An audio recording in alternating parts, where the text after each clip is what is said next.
અમારા જે મુખ્ય સંગઠક હતા કમલેશભાઈ વ્યાસ, એમની કોટ પણ અમને સાલે છે.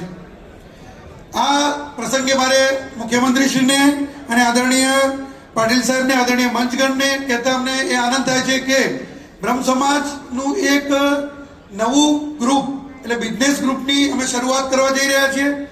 એની બિઝનેસ બ્રિક્સની એક શરૂઆત કરવા જઈ રહ્યા છીએ, જેની અંદર ગુજરાતના નામી બિઝનેસમેનો એને સેક્શન 8 હેઠળ કંપની રજીસ્ટર કરાવી અને એ છે અને એની જાહેરાત ટૂંક સમયમાં કરવામાં આવશે અને માનનીય મુખ્યમંત્રીશ્રીની હાજરીમાં એની જાહેરાત કરવામાં આવશે. સાથે પરશુરામ દાદાની પ્રતિમા બનાવવાનું લક્ષ્ય છે. આદરણીય પારસભાઈ પંડિત અને અમારા અનિલભાઈ બગદાણાજીએ પણ એમાં અમને સંમતિ દર્શાવી છે કે મૂર્તિના દાતા તરીકે તેઓ આપણી સાથે રહેશે અને સરકાર તરફથી આપણને જે જમીન મળેલી છે એ જમીનની અંદર જ આપણે એ મૂર્તિની સ્થાપના કરીશું.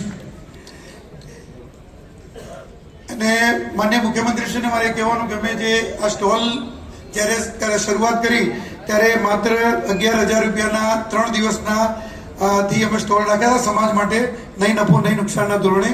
અને એ વખતે એક એવું સૂચન આવ્યું કે મહિલાઓ માટે 50% આપણે એમાં રાહત આપીએ.